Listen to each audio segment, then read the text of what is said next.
The Boston Celtics have officially closed their preseason with a heart-stopping victory over the Toronto Raptors, winning 110-108 in a game that had everything: drama, comebacks, and one man rising above the chaos when it mattered most. Before we dive into the shocking details of this final preseason clash, don't forget to hit the like button, subscribe, and tap the hype button to keep getting every breaking update on the Boston Celtics news. Now, this game wasn't just another preseason matchup. It was a test. A preview of what the Celtics might become when the lights get brighter and the season officially tips off next week. Joe Mazzulla sent out a lineup that mixed energy and experimentation: Peyton Pritchard, Derek White, Jaylen Brown, Chris Boucher, and Neemias Queta. On the other side, the Raptors went full throttle with their projected starting five: Emmanuel Quickley, R.J. Barrett, Brandon Ingram, Scotty Barnes, and Jakob Poeltl. From the very first possession, you could feel that Boston wasn't taking this one lightly. The Celtics exploded out of the gate, jumping to an 11-point lead behind 5 early points from Jaylen Brown and 4 from Derek White. But it didn't take long for the tone of the night to change. Brown exited the game in the first quarter with tightness in his left hamstring, listed as doubtful to return. The energy inside the building shifted instantly. Yet, it was in that moment of uncertainty that new names began to emerge. Neemias Queta became a defensive wall, dominating with 6 points, 8 rebounds, and 4 blocks in the first half. Peyton Pritchard ran the offense like a general, handing out 8 assists, including a highlight pass to Jordan Walsh that had Raptors big man Jonathan Mogbo frozen in place. Hugo Gonzalez added a flashy spinning layup, showing he's not afraid of the moment. At halftime, Boston held a narrow lead, 52-50. And then came Derek White. The man was everywhere, blocking shots, hitting contested jumpers, running the break with precision.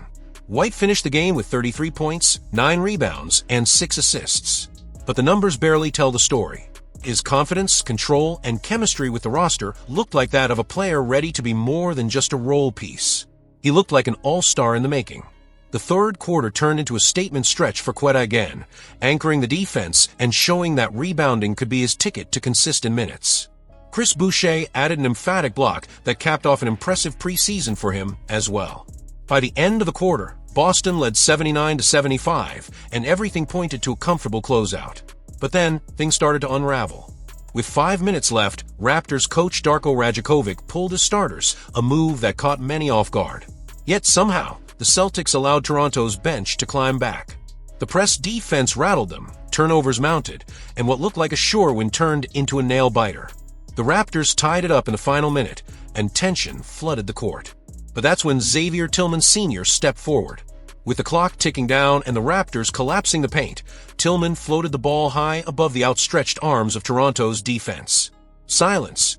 Then the net swished. Game. Boston walked away with a narrow win, shooting 39% from the field and 29% from 3. It wasn't perfect, but it was enough to finish the preseason with a record of 3 wins and 1 loss.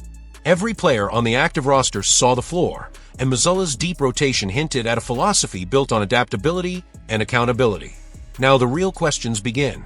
With Jaylen Brown's status uncertain and Derek White emerging as a true leader, could this be the season Boston finally unleashes its full potential? Or did this narrow preseason escape reveal deeper cracks that the regular season might expose? The countdown is on. The next chapter begins on Wednesday, October 22nd at 7:30 Eastern Time, when the Celtics face the Philadelphia 76ers at TD Garden. The lights will be brighter, the pressure heavier, and the stakes real. The question is simple. After this wild preseason finish, are the Boston Celtics truly ready for what comes next? It was supposed to be the night the Boston Celtics closed their preseason with confidence. But instead, one play changed everything. Jaylen Brown, Boston's primary option in the absence of Jayson Tatum, left the court holding his left leg. A brief moment of silence swept through TD Garden as fans realized what might be at stake. The game itself ended in a victory, 110-108 over the Toronto Raptors, sealed by a last-second shot from Xavier Tillman. But that final score felt almost irrelevant, because when Jaylen Brown walked off the court midway through the first quarter, everything about the Celtics' preseason changed. Brown was seen reaching for his left hamstring just moments after driving to the basket, falling slightly awkwardly on the play. He immediately called for a substitution, walked directly to the locker room, and did not return. The team listed it as left hamstring tightness, labeling him doubtful to return. In just 7 minutes of play, Brown scored 7 points, grabbed 2 rebounds, and recorded 1 steal before exiting. Boston's medical staff will likely conduct further evaluations before Wednesday, October 22nd, when the Celtics open their regular season against the Philadelphia 76ers at TD Garden. But make no mistake, the concern around this injury runs deep. With Jayson Tatum still recovering from Achilles surgery, Jaylen Brown was set to take on a heavier scoring load and become the unquestioned leader of the team. Now, his own status is uncertain. And for a Celtics roster already reshaped by off-season departures, the timing could not be worse. In the months following Tatum's injury, the Celtics made several bold moves. They traded away veterans Drew Holiday and Kristaps Porzingis, signaling a shift toward flexibility and long-term control. Al Horford's decision to sign with the Golden State Warriors only deepened the sense of transition. The message was clear. This was Jaylen Brown's team now. The player who averaged 22.2 points, 5.8 rebounds, and 4.5 assists last season, while shooting 46% from the field, was ready to take on a new level of responsibility. A 4-time All-Star, Brown's consistency and leadership were central to the Celtics' strategy entering this season. And that is precisely why this moment hits harder. During the playoffs earlier this year, Brown again delivered, averaging 22 points, 7 rebounds, and nearly 4 assists per game. He was the steady hand in moments of pressure, the anchor when the offense stalled. But hamstring injuries are tricky. They are the kind of issue that can linger if not handled with extreme caution. Even a mild strain can sideline a player for several weeks, and the Celtics know they cannot afford another major setback. Inside the locker room, players like Derek White and Neemias Queta stepped up in Brown's absence. White filled the stat sheet with efficiency and control, looking every bit like the experienced guard he is.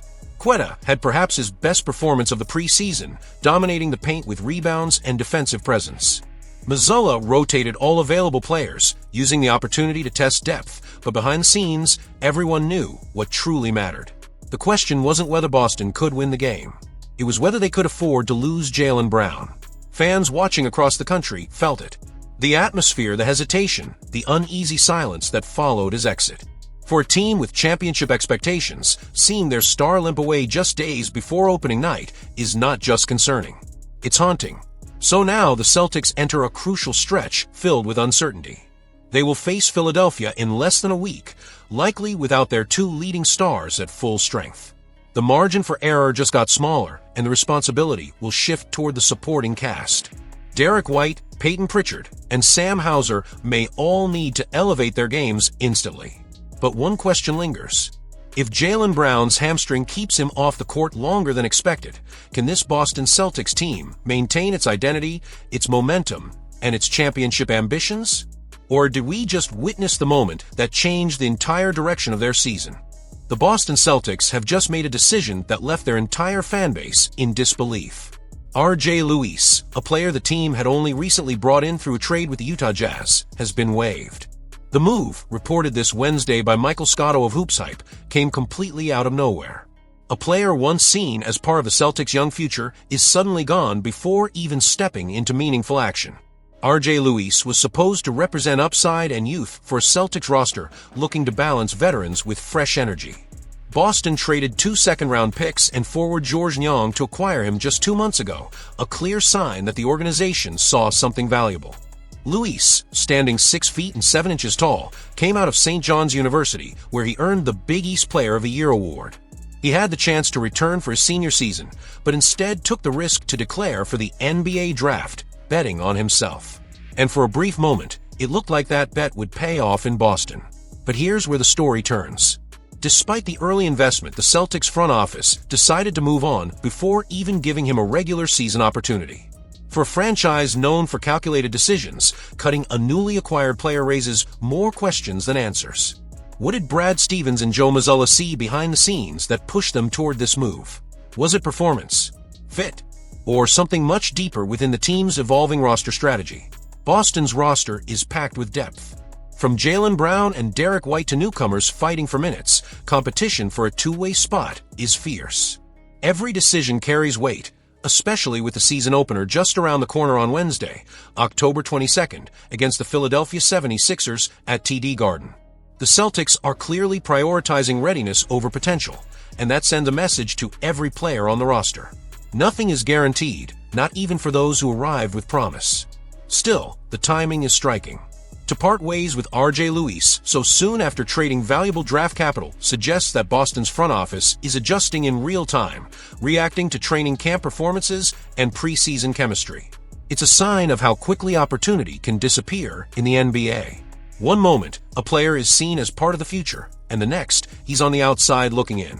For the Celtics, this move may not be about R.J. Luis himself, but rather about flexibility.